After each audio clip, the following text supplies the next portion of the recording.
ಮತ್ತು ಸಚಿನ್ ಅಂತದ್ದು ಆಗೋ ಕಾರಣ ಯಾರಪ್ಪ ಅಂದ್ರೆ ಈ ರಾಜಕಾರಣಿಗಳು. ಇವ್ರು ದಿನನಿತ್ಯ ಕಾಟ.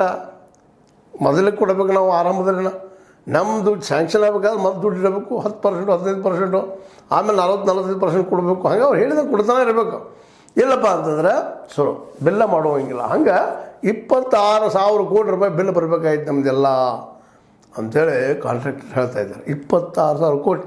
ಮತ್ತು ಸರ್ಕಾರ ಕೇಳಿದಾಗ ಏನು ಹೇಳ್ತಾರೆ, ಅವ್ರು ಸರ್ಕಾರದವ್ರೆ ನಾವು ಹಿಂದಿನ ಸರ್ಕಾರ ಮಾಡಿದ್ರು 30,000 ಕೋಟಿ ನಾವು ಸಾಲ ಹರಿದೀವಿ ಇವ್ರು ಹೇಳ್ತಾರೆ. ಇದರ ಯಾರು ಕರೆ ಯಾರು ಸುಳ್ಳು, ಅದು ಅವು ವ್ಯವಹಾರ ನಡೆದು ಮಾತ್ರ ಸುಳ್ಳಿರಲ್ಲ. ಯಾಕಂದ್ರೆ ಇಂದಿನ BJP ಸರ್ಕಾರವೂ ಇದೇ ಕೆಲಸನ ಮಾಡಿದೆ. ಅನೇಕ ಕಾಮಗಾರ ಸ್ಯಾಂಕ್ಷನ್ ಮಾಡ್ಕೊಂಡು ತಮ್ಮ ಬರೋಟ್ಟು ಎಷ್ಟು ಸಾಧ್ಯ ಹರ್ಕೊಂಡು ಹೋದ್ರು. ಅವ್ರು ಬಿಟ್ಟು ಹೋದ್ರು. ಅವ್ರು ಮುಂದೆ ಬಂದವ್ರನ್ನ ಇಟ್ಟು ಸಾಲ ಹರಿದು ನಮಗೇನು ಸಿಗಲಿಲ್ಲ ಇವ್ರು ಮಾತಾಡಿದರು.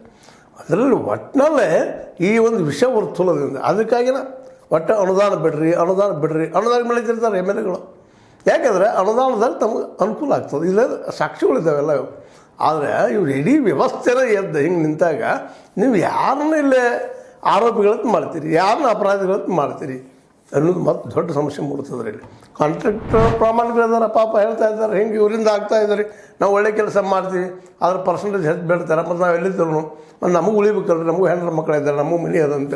ಇವರಿಬ್ಬರು ನೋಡ್ರಿ ನೀವು ಕಾಂಟ್ರಾಕ್ಟ್ರು ಆಯ್ತು ಮತ್ತು ಅದೇ ಕಾಲಕ್ಕೆ ರಾಜಕಾರಣಿಗಳಾಯ್ತು ಯಾವ್ಯಾವುದೇ ಕಾರಣಕ್ಕೆ ಇವರು ಆತ್ಮಹತ್ಯೆ ಮಾಡ್ಕೊಳ್ತಾರೆ, ಏನೋ ಆಗ್ತದೆ. ಅದಕ್ಕೆ ಕಾರಣ ಇದು ಒಂದು ಏನೋ ಹೆಚ್ಚು ಬೇಡಿದಕ್ಕಾಗಿ ಅಂತೇಳಿ. ಮತ್ತೆ ಕಾರಣ ಹಿಂದೊಮ್ಮೆ ಸಂತೋಷ್ ಪಾಟೀಲ್ ಬಗ್ಗೆನೂ ಇದೇ ರೀತಿಯಾಗಿ ಚರ್ಚೆ ಆಗಿತ್ತು. ಆಗ ಅಂದರೆ ಇವೆಲ್ಲ ಪ್ರಕರಣಗಳನ್ನ ಏನು ಮುನ್ನೆಲೆಗೆ ಬರ್ತದಪ್ಪ ಅಂತಂದ್ರೆ ಈ ಶಾಸಕರು ಮತ್ತು ಕಾಂಟ್ರಾಕ್ಟರ್ ನಡಕ ಈ ಮಿನಿಸ್ಟರು ಈ ಕಾಂಟ್ರಾಕ್ಟರ್ ನಡಕ ನಿರಂತರವಾಗಿ ಅನೈತಿಕ ವ್ಯವಹಾರ ನಡೀತಾ ಇರ್ತವೆ, ದುಡ್ಡಿನ ವ್ಯವಹಾರ ನಡೀತಾ ಇರ್ತವೆ, ಪರ್ಸೆಂಟೇಜ್ ವ್ಯವಹಾರ ನಡೀತಾ ಇರ್ತವೆ ಅನ್ನೋದ್ರಲ್ಲಿ ಯಾವ ಸಂಶಯ ಇಲ್ಲ. ಇವತ್ತಿನ BJP ಅವರು ಕಾಂಗ್ರೆಸ್ನ ಟೀಕಾ ಮಾಡಬಹುದು, ನಾಳೆ ಬಂದಾಗ BJP ಸರ್ಕಾರ ಇದ್ದಾಗ ಕಾಂಗ್ರೆಸ್ಗೆ ಟೀಕಾ ಮಾಡ್ತಾರೆ. ಟೀಕೆಯಿಂದ ಏನಾಗುವಂಥದ್ದು ಅಂತಾರೆ. ಪ್ರಾಮಾಣಿಕವಾಗಿ ಈ ಒಂದು ವ್ಯವಸ್ಥೆ ಶುದ್ಧ ಆಗಬೇಕಾಯ್ತಪ್ಪ ಅಂತಂದ್ರೆ ಇಲ್ಲಿ ಮತ್ತೆ ಶುರುವಾಗೋದು ಎಲ್ಲಿದೆ ಮತ್ತು ಮತದಾರರಿಂದನೇ ರೀ.